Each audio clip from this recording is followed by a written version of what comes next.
자, 그러면 외관 디자인 그리고 옥도 아닌 티를 수십 가지를 실내에서 잡아보도록 하겠습니다. 저는 여기 처음 인테리어 들어와서 앉았었을 때 시트의 느낌은 괜찮았어요. 뒤에서 볼 때 이 스티치라든지 우글쭈글한 거 이런 거는 불만스럽지만 이거 레자라 그러죠.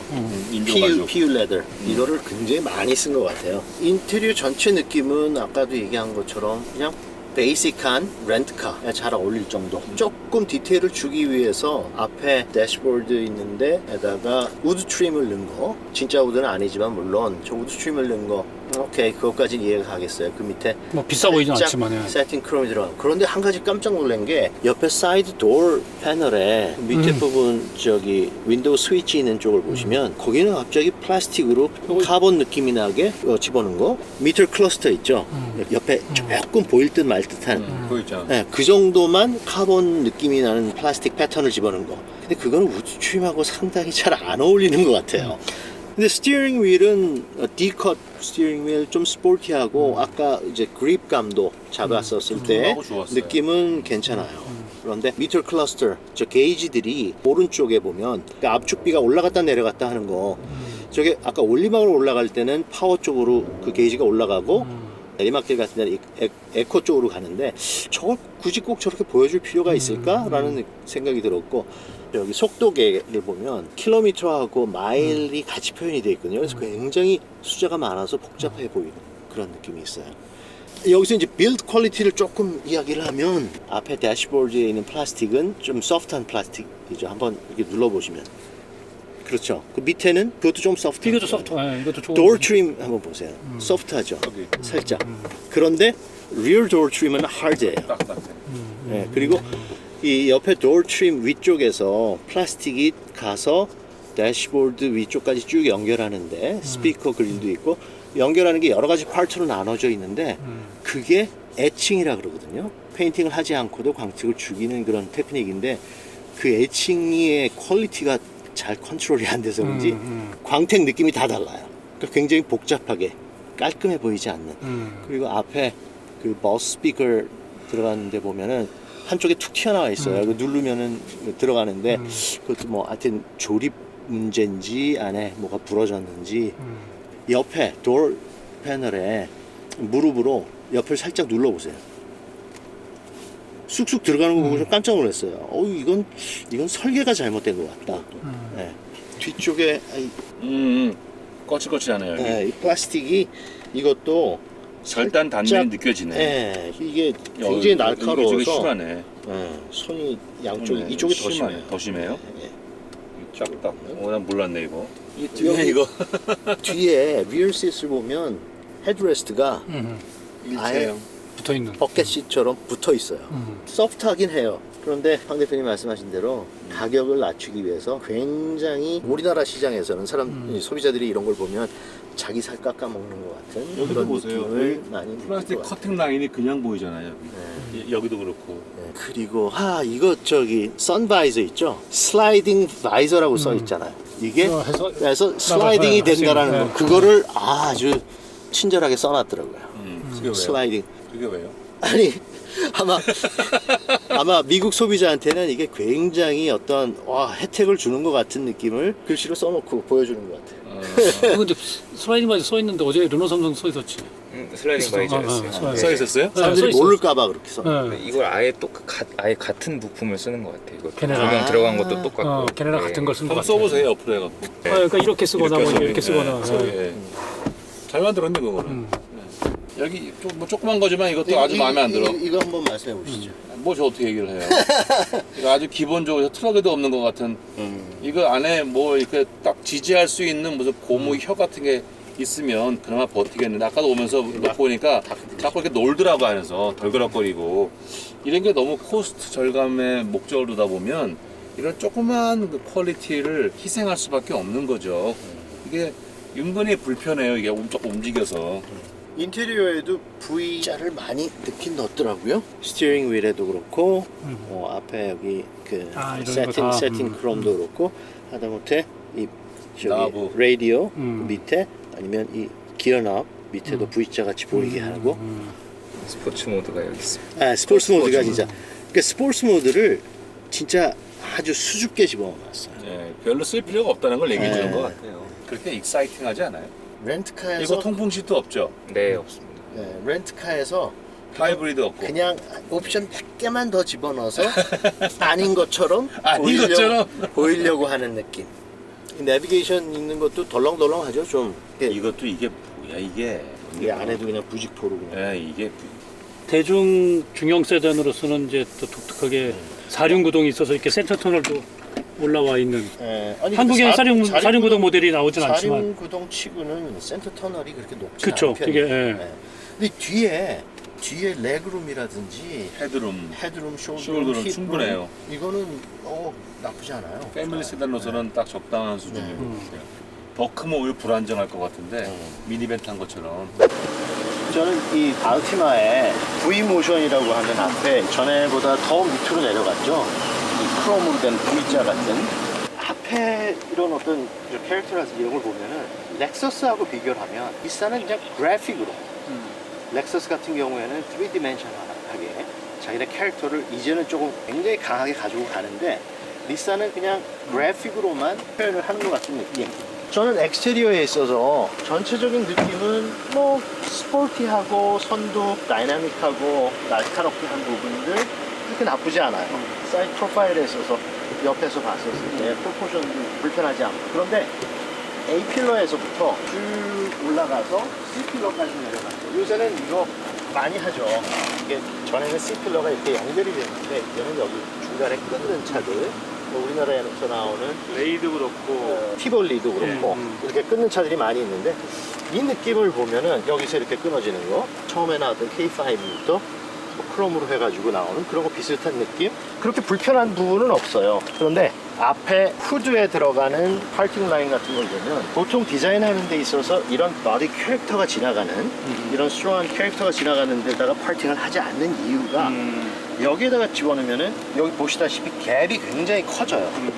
손가락이 들어갈 수 있을 네, 정도의 그리고 이 앞에 헤드램프 보면은 손가락이 제가 다 들어갈 정도로 이렇게. 후드가 이제 오버슬램이라고 그러죠.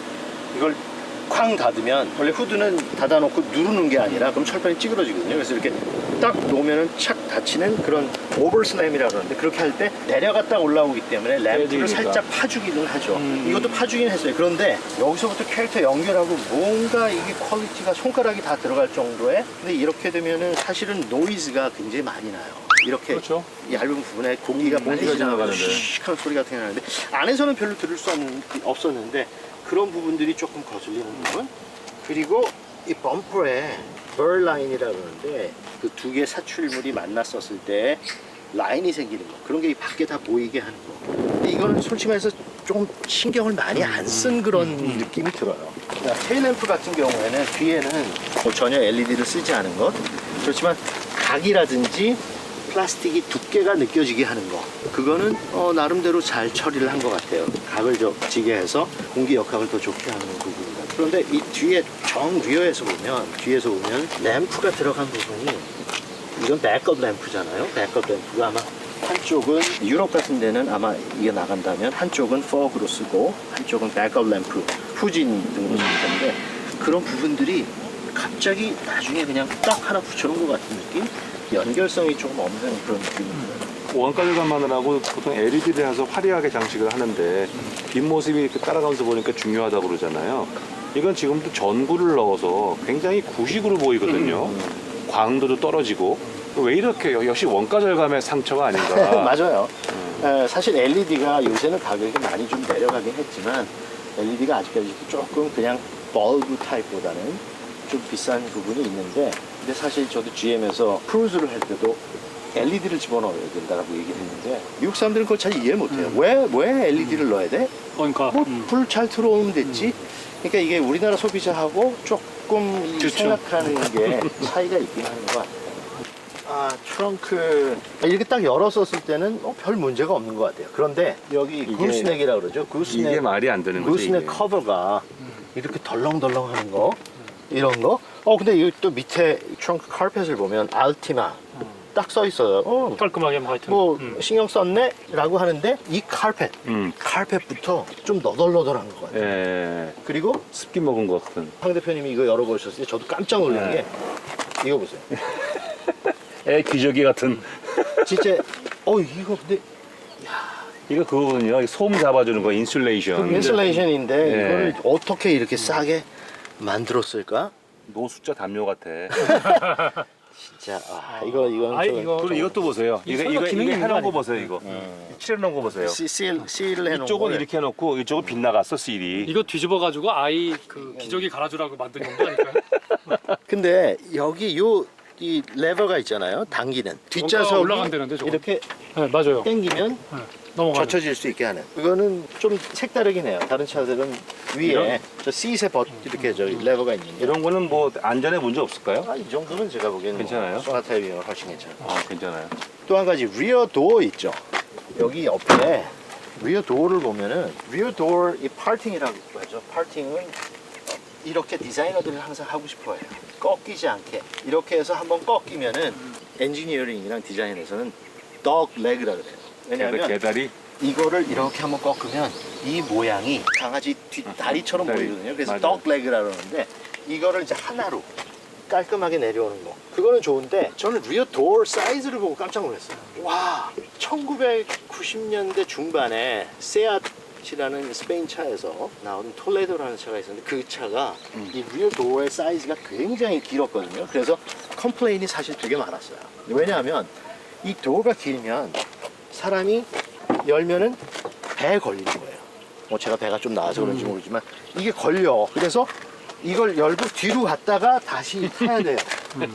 근데 저는 이 헤드룸도 사실 조금 걸리긴 하더라고요. 이게 소나타하고 네. 높이가 똑같아요. 네, 1440.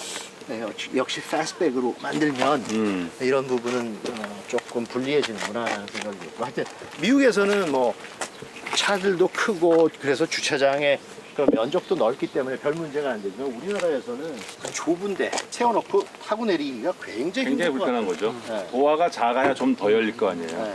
무빙 파트에서 갭과 단차? 옵셋이 있어요. 갭이라는 건 이 두께, 옵셋이라는 거는 이면하고 이면이 어떤 게 더 튀어나오고 들어가고 하는 거. 그런데 이 뒤에 사이드 아우터가 리어 도어보다 살짝 더 들어가야지 되거든요.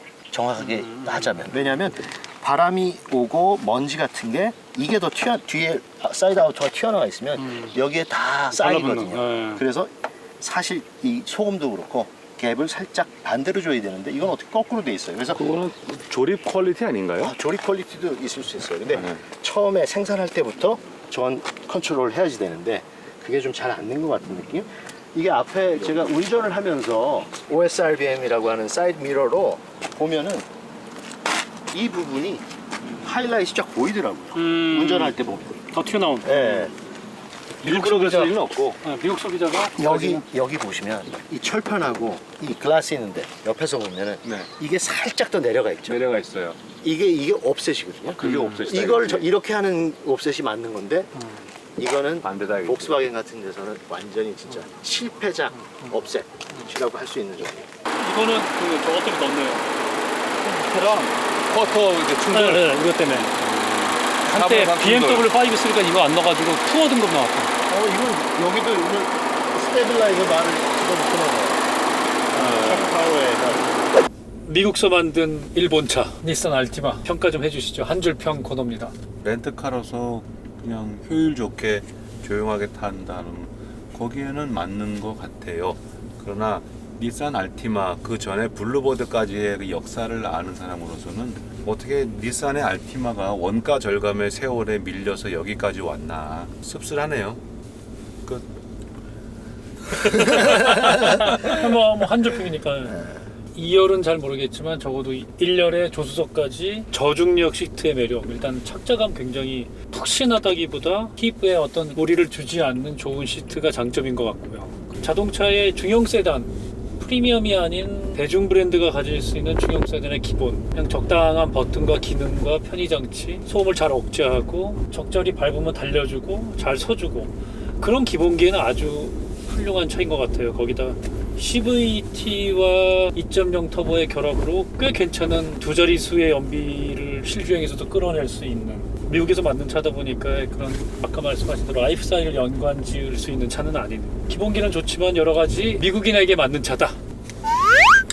전체적으로 아직까지도 미안한 얘기지만 미국에서 렌트카로 잘 쓸 수 있는, 거기에다가 옵션만 살짝 더해서 우리나라 시장에 내놓으려고 하는 차 같은 느낌, 그걸 지울 수가 없네요.